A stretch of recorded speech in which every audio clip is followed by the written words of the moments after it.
पशुओं को मिलेगा प्यार और मिल्को मोर पशु आहार तो दूध बहेगा, मुनाफा बढ़ेगा। मिल्को मोर पशु आहार।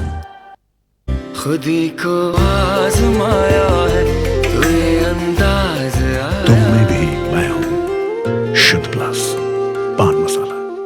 जब नमस्कार, आप देख रहे लोकमंच और मैं हूं आपके साथ सत्यम गौर। उत्तर प्रदेश में होने वाले 2022 के चुनाव को लेकर सभी दलों के प्रत्याशी जहां अपनी अपनी रणनीति बनाकर विधानसभा क्षेत्र में जाकर जनता से वोट मांग रहे हैं और अपने पाले में लाने की कोशिश कर रहे हैं, तो वहीं सुरक्षित सीट कादीपुर से 3 बार बसपा से विधायक रह चुके भगेलू राम इस बार पाला बदलकर सपा के टिकट पर अपनी किस्मत आजमा रहे हैं। इस बार समाजवादी पार्टी ने उन्हें सुरक्षित सीट कादीपुर विधानसभा से अपना उम्मीदवार बनाया है। 2022 के इस चुनाव में लगातार भगेलू राम यहां से विधायक बने तो क्षेत्र का विकास किस तरीके से करेंगे, इन्हीं सब बातों को लेकर आज हमारे यूपी ब्यूरो चीफ ने इनसे खास बातचीत की है। इस दौरान उन्होंने क्या कुछ कहा है, आइए आपको सुनवाते हैं। 2022 के चुनाव का बिगुल बज चुका है और करीब करीब सभी राजनीतिक दलों के प्रत्याशियों की घोषणा भी हो चुकी है। आज हमारे साथ मौजूद हैं बसपा छोड़कर सपा में शामिल हुए पूर्व विधायक भगेलू राम जी। इनसे बात करते हैं कि यहाँ के स्थानीय मुद्दे क्या हैं और क्या आपका विजन है। यहाँ के स्थानीय मुद्दे हैं जर्जर सड़कें, आवारा पशु, सिंचाई की असुविधा, बच्चों के लिए विद्यालय तो वैसे भी सभी बंद हैं। ये वर्तमान में सबसे बड़ा जो मुद्दा है, किसानों के लिए आवारा पशु, रोडों पर आवारा पशु टहलते रहते हैं। किसानों को खाद नहीं मिल पा रही समय से, जब बुआई की सीजन आई तो डीएपी नहीं मिली, सिंचाई की सीजन आई तो यूरिया नहीं मिली और विद्यालय बंद है। तमाम स्थानीय मुद्दे हैं। यहाँ कोई ऐसी व्यवस्था नहीं है जिससे यहाँ की बेरोजगार कुछ काम कर सके।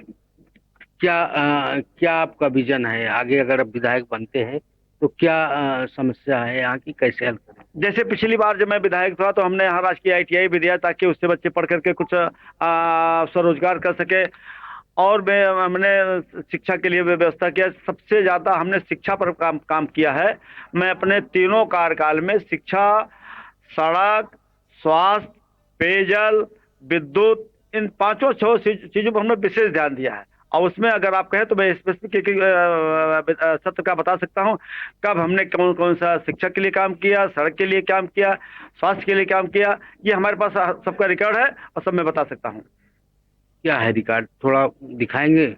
ये हमारे पास सारे रिकॉर्ड हैं। इस पूरा रिकॉर्ड दिखाने में तो समय लगेगा। ये जैसे ये हमने 100 वहाँ कनकपुर माइनर की हमने सड़क पक्की कराने के लिए 9 करोड़ 55 लाख स्वीकृत करा था। ये पुल है, वहाँ का है इब्राहिमपुर का पुल है और इधर है धोपाप के पुल के ये सारे मतलब जो भी डेवलपमेंट के काम थे सभी का शासनादेश का भी है। और ये सड़कों की सूची हमारी कई 100 सड़कें हैं। इसकी सूची हमने पूरा बनवा लिया था। 2002 से 2012 तक की सूची है पूरी सड़कों की, कई 100 की संख्या में। विद्यालयों की सूची भी कई 100 विद्यालय हैं, प्राइमरी के हैं और कई 100 जूनियर हाई स्कूल हैं। और सबसे महत्वपूर्ण चीज़ है, यहाँ जब मैं पहली बार विधायक हुआ था तो एकमात्र यहाँ एडेड डिग्री कॉलेज था, संत तुलसीदास डिग्री कॉलेज। 1994-95 वित्तीय वर्ष में यहाँ छात्राओं के लिए एक छात्रावास हमने बनवाया, जो पूरे जनपद में एकमात्र छात्रावास था। पूरे जनपद में 2 छात्रावास थे, जिसमें सुल्तानपुर ला करके हमने कादीपुर में बनवाया था। और समय हमने राजकीय ITI बनवाया जो राय बिगुम बन गया। उसी समय हमने GGIC जो तहसील के ठीक सामने हमने GGIC बनवाया। ये पहले कार्यकाल का हमारा था जिसमें और तमाम हमने प्राइमरी और जूनियर बनवाया। दूसरे कार्यकाल में जब मैं विधायक नहीं था, 1996 में चुनाव हार गया था, तो बस अड्डे को हमने बस डिपो करवाया। करौंदी कला में थाना नहीं था, हमने थाना बनवाया। 2002 में हमने एक PSC बनवाया रुपयपुर में और एक ATS विद्यालय जो हमारे इसी चीनी मिल में चलता था, उसके लिए हमने 5 करोड़ रुपये स्वीकृत करवाया। जमीन के अभाव में चला गया वहाँ जलालपुर बखरा में। और उसके अलावा हमने तमाम और योजनाएं 2002 में बनवाया था। दोपाप घाट का हमने वो सुंदरीकरण करवाया था। और पहले ही रिज्यूम हमने बिजथुआ जो हमारा धार्मिक स्थल, उसमें हमने सबसे पहले सरकारी धन दे करके उसका सुंदरीकरण करवाया। तीसरे कार्यकाल में तो हमने इतना ज्यादा विकास किया जिसकी कोई सीमा। जहां पहले कार्यकाल में एक चीज और हमने किया था, इब्राहिमपुर पुल घाट पे गोमती नदी में 8 फरवरी 1994 हमने एक पुल स्वीकृत करवा, और तीसरे कार्यकाल में गोमती नदी में हमने 2 पुल स्वीकृत करवा, एक मिलिया घाट पे, एक धोपाप घाट पे, मझू नदी में 2 पुल, एक हमजापुर घाट पे, एक नगरी घाट पे।